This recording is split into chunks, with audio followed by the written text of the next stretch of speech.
channel, and today we're going to be reading Charlotte's Web Chapter 21, Last Day. Charlotte and Wilbur were alone. The families had gone to look for Fern. Templeton was asleep. Wilbur lay resting after the excitement and strain of the ceremony. His medal still hung from his neck. By looking out of the corner of his eye, he could see it. "Charlotte," said Wilbur after a while, "why are you so quiet?" "I like to sit still," she said. "I've always been rather quiet." "Yes, but you seem especially so today. Do you feel all right?" "A little tired, perhaps, but I feel peaceful. Your success in the ring this morning was, to a small degree, my success. Your future is assured. You will live, secure and safe, Wilbur. Nothing can harm you now. These autumn days will shorten and grow cold. The leaves will shake loose from the trees and fall. Christmas will come, then the snows of winter. You will live to enjoy the beauty of the frozen world, for you mean a great deal to Zuckerman, and he will not harm you, ever. Winter will pass, the days will lengthen, the ice will melt in the pasture pond. The song sparrow will return and sing, the frogs will awake, the warm wind will blow again. All these sights and sounds and smells will be yours to enjoy, Wilbur. This lovely world, these precious days." Charlotte stopped. A moment later a tear came to Wilbur's eye.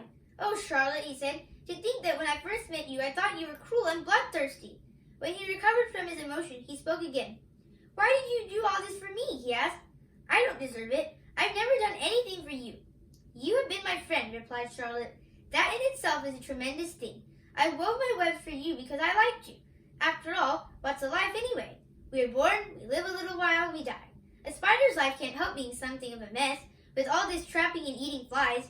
By helping you, perhaps I was trying to lift up my life a trifle. Heaven knows anyone's life can stand a little of that." "Well," said Wilbur, "I'm no good at making speeches. I haven't got your gift for words. But you have saved me, Charlotte, and I would gladly give my life for you. I really would." "I'm sure you would, and I thank you for your generous sentiments." "Charlotte," said Wilbur, "we're all going home today. The fair is almost over. Won't it be wonderful to be back home in the barn cellar again with the sheep and the geese? Aren't you anxious to get home?" For a moment Charlotte said nothing. Then she spoke in a voice so low Wilbur could hardly hear the words. "I will not be going back to the barn," she said. Wilbur leaped to his feet. "Not going back?" he cried. "Charlotte, what are you talking about?" "I'm done for," she replied. "In a day or two I'll be dead. I haven't even strength enough to climb down into the crate. I doubt if I have enough silk in my spinnerets to lower me to the ground." Hearing this, Wilbur threw himself down in an agony of pain and sorrow. Great sobs racked his body. He heaved and grunted with desolation. "Charlotte," he moaned. "Charlotte, my true friend." "Come now, let's not make a scene," said the spider. "Be quiet, Wilbur. Stop thrashing about." "But I can't stand it," shouted Wilbur. "I won't leave you here alone to die. If you're going to stay here, I shall stay too." "Don't be ridiculous," said Charlotte. "You can't stay here. Zuckerman and Lurvy, John, Arable, and the others will be back any minute now, and they'll shove you into that crate and away you'll go. Besides, it wouldn't make any sense for you to stay. There would be no one to feed you. The fairgrounds will soon be empty and deserted." Wilbur was in a panic. He raced round and round the pen. Suddenly he had an idea. He thought of the egg sack and the 514 little spiders that would hatch in the spring. If Charlotte herself was unable to go home to the barn, at least he must take her children along. Wilbur rushed to the front of his pen. He put his front feet up on the top board and gazed around. In the distance he saw the Arables and the Zuckermans approaching. He knew he would have to act quickly. "Where's Templeton?" he demanded. "He's in that corner under the straw asleep," said Charlotte. Wilbur rushed over, pushed his strong snout under the rat, and tossed him into the air. "Templeton!" screamed Wilbur. "Pay attention!" The rat, surprised out of his sound sleep, looked first dazed and disgusted. "What kind of monkey shine is this?" he growled. "Can't a rat catch a wink of sleep without being rudely popped into the air?" "Listen to me," cried Wilbur. "Charlotte is very ill. She has only a short time to live. She cannot accompany us home because of her condition. Therefore, it is absolutely necessary that I take her egg sack with me. I can't reach it, and I can't climb. You are the only one that can get it. There's not a second to be lost. The people are coming. They'll be here in no time. Please, please, please, Templeton, climb up and get the egg sack." The rat yawned. He straightened his whiskers. Then he looked up at the egg sack. "So," he said in disgust, "so it's old Templeton to the rescue again, is it? Templeton do this, Templeton do that. Templeton, please run down to the dump and get me a magazine clipping. Templeton, please lend me a piece of string so I can spin a web." "Oh, hurry," said Wilbur. "Hurry up, Templeton." But the rat was in no hurry. He began imitating Wilbur's voice. "So it's 'hurry up, Templeton,' is it?" he said. "Ho, ho, and what thanks do I ever get for these services, I would like to know? Never a kind word for old Templeton. Only abuse and wisecracks and side remarks. Never a kind word for a rat." Templeton, said Wilbur in desperation. If you don't stop talking and get busy, all will be lost, and I will die of a broken heart. Please climb up. Templeton lay back in the straw. Lazily, he placed his forepaws behind his head and crossed his knees in an attitude of complete relaxation. Die of a broken heart, he mimicked. How touching! My. I notice that it's always me you come to when in trouble, but I never heard of anyone's heart breaking on my account. Oh no, who cares anything about old Templeton? Get up, screamed Wilbur. Stop acting like a spoiled child. Templeton grinned and lay still. Who made trip after trip to the dump? He asked. Why, it was old Templeton, who saved Charlotte's life by scaring that arable boy away with a rotten goose egg. Bless my soul, I believe it was old Templeton.